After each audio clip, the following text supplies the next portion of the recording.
UP के प्रयागराज से, जहां कांग्रेस ने चुनाव आयोग पर खड़े किए सवाल। खबर के बारे में विस्तार से जानेंगे, उससे पहले लेंगे एक छोटा सा ब्रेक। ब्रेक के बाद जल्द हाजिर होंगे। इस खबर के प्रायोजक हैं फास्ट को। जल्दी हो जाना तो फास्ट को बुलाना। बाइक से लेकर लग्जरी कार, सेल्फ ड्राइव पर उपलब्ध। ग्रुप ट्रेवल के लिए लग्जरी बस भी उपलब्ध। सबसे सस्ता एक बार सेवा का मौका अवश्य दें। व्हाट्सएप करें 9044808808।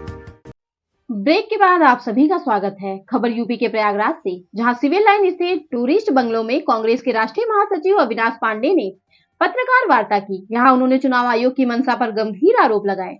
कहा कि पहले और दूसरे चरण के चुनाव के 11 दिन बाद मत प्रतिशत 60 से बढ़कर 66% कैसे हो गया।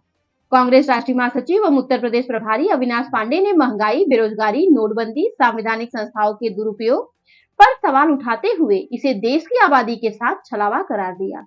कहा कि आयोग को स्पष्ट करना चाहिए कि जो मतदान प्रतिशत वोटिंग वाले दिन फाइनल हो जाता है, वह मतदान के 11 दिनों के बाद कैसे बढ़ गया। वहीं भाजपा के अब की बार 400 पार के दावे पर कहा कि 2 चरणों के चुनाव के बाद तस्वीर साफ हो रही है और पिछले 8 दिनों से भाजपा के शीर्ष नेताओं ने अपनी सभाओं में यह दावा करना भी बंद कर दिया है। उन्होंने कहा कि 65% मत अन्य दलों को जाता है, जो इस बार कांग्रेस के साथ हुए गठबंधन का हिस्सा है। इन मतों को सिर्फ व्यवस्थित करने की जरूरत है। उन्होंने दावा किया कि कांग्रेस एवं अन्य दलों के गठबंधन की सरकार केंद्र में आने जा रही है। प्रदेश प्रभारी अविनाश पांडे ने मीडिया से बातचीत के दौरान आरोप लगाया कि विरोधियों, प्रत्याशियों व उनके समर्थकों को डराया धमकाया जा रहा है और खरीद फरोख्त भी हो रही है।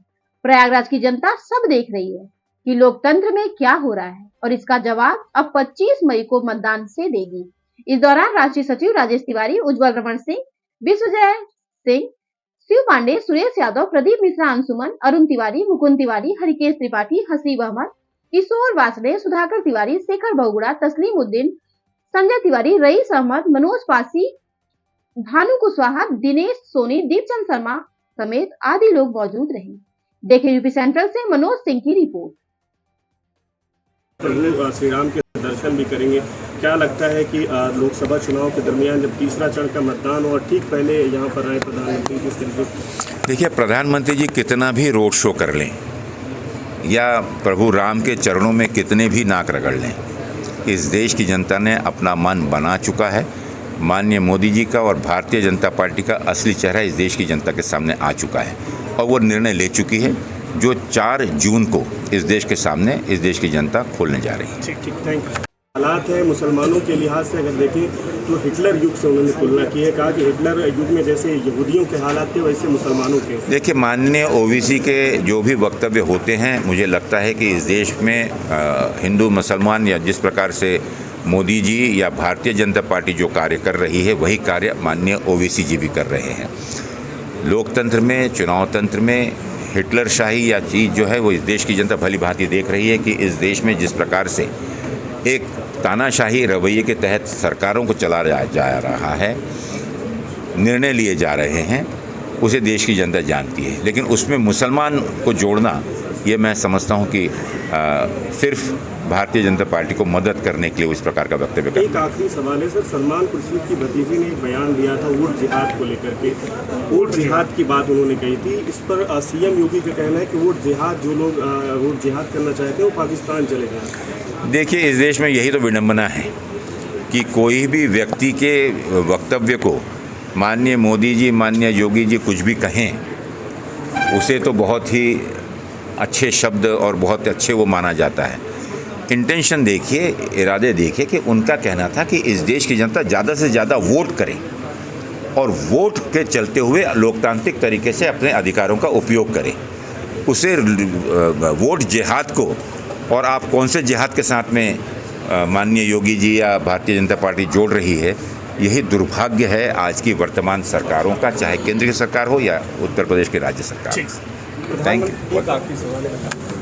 देखिए, लोकसभा चुनाव में उत्तर प्रदेश की इन 80 सीटों पर, जहां पर कि हर 80 सीटों पर गठबंधन के प्रत्याशी चुनाव लड़ रहे हैं, मैं पूरे विश्वास के साथ कह सकता हूं कि पूरे उत्तर प्रदेश में एक बदलाव की लहर है और इस बदलाव के चलते हुए अधिकांश सीटों पर गठबंधन के उम्मीदवार विजयी होने जा रहे हैं।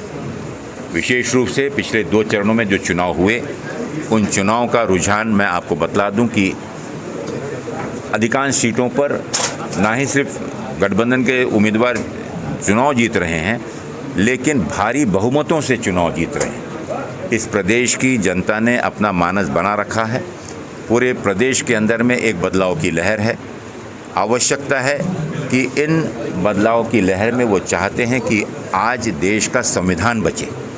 देश की जनता इस संविधान को बचाने के लिए वोट दे रही है। देश की जनता इस देश में लोकतंत्र, जो कि हमारी सबसे बड़ी ताकत है और विश्व में जो लोकतंत्र सबसे महान लोकतंत्र के नाम से जाना जाता है, उसे बचाने के लिए प्रदेश की जनता खुद इस चुनाव में चलकर आगे आई है और भारतीय जनता पार्टी को शिकस्त दे रही है। बीजेपी का दावा है कि 2 चरणों के चुनाव में जनता ने उसके पक्ष में वोट किया है और 400 पार और यूपी में सभी 80 सीटों पर जीत दर्ज करेगी। अगर इस प्रकार की उम्मीद उनको होती तो शायद 11 दिनों बाद चुनाव कमीशन द्वारा 7% मतदान को 66% मतदान की घोषणा वो नहीं करवाते।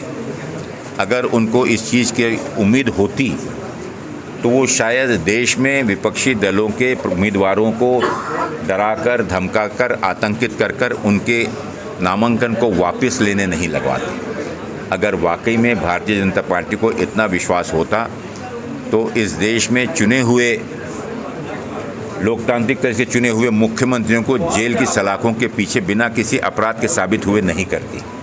यह अपने आप में दर्शाता है कि माननीय मोदी जी और भारतीय जनता पार्टी इस चीज़ को भली भांति जानती है कि इस देश की जनता अब उनके असली चेहरे को, मुखौटे को पहचान चुकी है।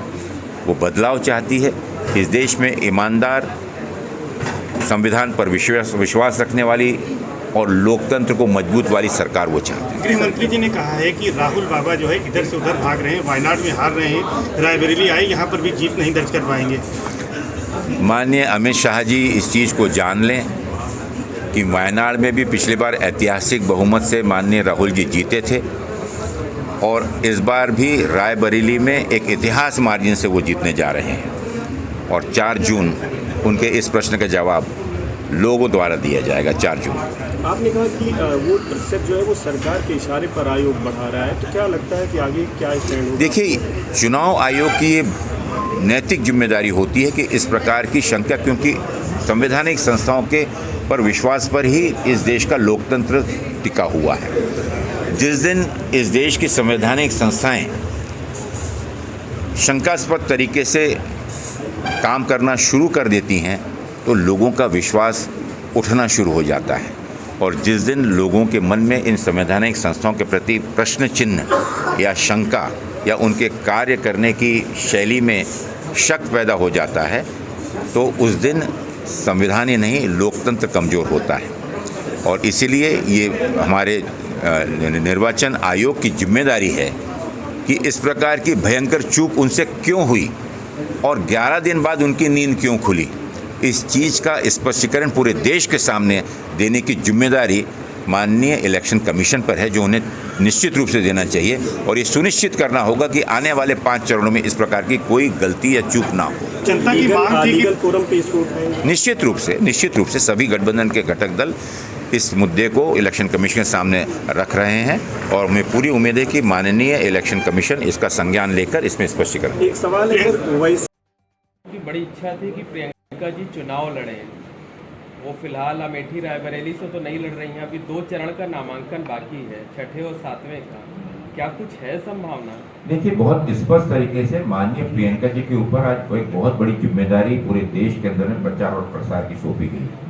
माननीय राहुल जी, माननीय प्रियंका जी, आदरणीय खड़गे जी, आपने देखा होगा पूरे देश का भ्रमण कर रहे हैं और आज की रणनीति के तहत स्वयं उनका खुद का भी निर्णय है और पार्टी नेतृत्व ने भी इस चीज के लिए सहमति प्रदान की कि उनकी आवश्यकता आज पूरे देश में गठबंधन के उद्देश्यों को लेकर जनता के बीच जाकर कांग्रेस के कार्यकर्ताओं को उत्साहित करना और देश को जागृत करना। और उन्होंने इस जिम्मेदारी को स्वयं स्वीकार करते हुए चुनाव लड़ने से ज़्यादा बेहतर इस देश के चुनाव में भाग लेकर और गठबंधन के उम्मीदवारों को लड़वाने का निर्णय उन्होंने स्वयं लिया। बिल्कुल नहीं, कार्यकर्ताओं में उत्साह है, पूरे देश में वो जा रही है। अगर चुनाव लड़ती तो एक लोकसभा क्षेत्र तक सीमित रहती, लेकिन आज पूरे देश में वो घूम रही हैं और उसका असर कार्यकर्ताओं में जो चेतना, जो उत्साह, जो जागृत हो रहा है, वह निश्चित रूप से हमारे लिए, पार्टी के लिए, संगठन के लिए अति आवश्यक है। कहूँ कि हिंदुस्तान के इतिहास में एक सबसे बड़ा बेरोजगारी का डाटा, और आज बेरोजगारी देश की युवा जो महसूस कर रहा है, अपने आप को असहाय महसूस कर रहा है। और इतना ही नहीं, आगे सरकार की ऐसी कोई भी नीतियां नहीं कि जहां पर आने वाले समय में रोजगार के कोई भी संधि या अवसर उपलब्ध होने की आशा। महंगाई आसमान छू रही है, रुपए की कीमत आधे से भी कम हो गई। ऐसी अवस्था में देश का हर नागरिक अपने आप को असहाय और ठगा महसूस कर रहा है। 2014 में यही आदरणीय मोदी जी ने देश को गारंटी दी कि हर खाते में काला धन लाएंगे और 15-15 लाख रुपए हर खाते में जमा कराएंगे।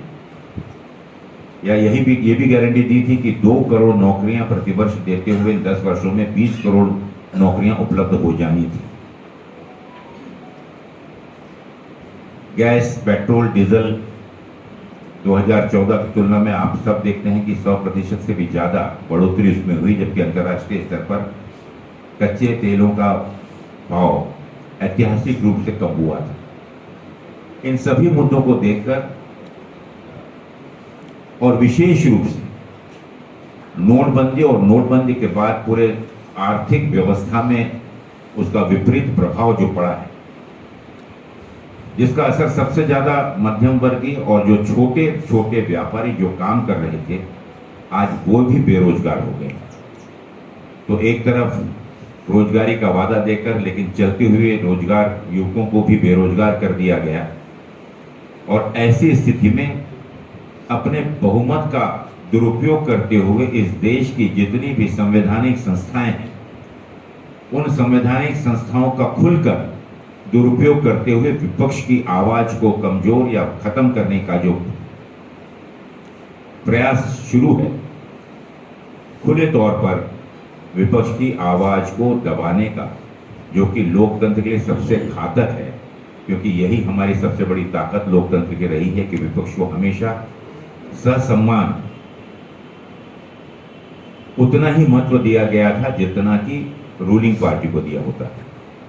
सिरे से सोचनी होगी, और अगर देश के संविधान को और देश में अगर लोकतंत्र बचाना है तो निश्चित रूप से केंद्र में माननीय मोदी जी के नेतृत्व वाली भारतीय जनता पार्टी की सरकार को बाहर कर और लोकतंत्र पर विश्वास रखने वाली, संविधान पर विश्वास रखने वाली गठबंधन की सरकार को स्थापित करने का मन देश की जनता बना चुकी है।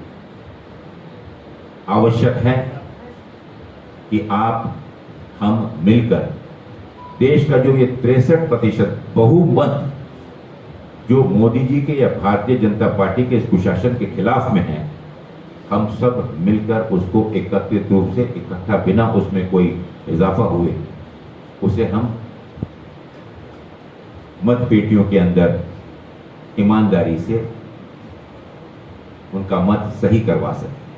लेकिन आवश्यकता है फिर से इलेक्शन कमीशन को आश्वस्त करना होगा कि जिस प्रकार की चूक या जिस प्रकार की गलती पिछले 2 चरणों में उन्होंने की, जिसका खुलासा विस्तारित रूप से उन्हें पूरे देश के सामने रखना चाहिए, आने वाले 5 चरणों में इस प्रकार की कोई गलती ना हो। इस चीज के लिए उन्हें आश्वस्त और देश को इस चीज का आश्वासन देना जरूरी है कि इस प्रकार की गलती या इस प्रकार की चूक आगे नहीं होगी।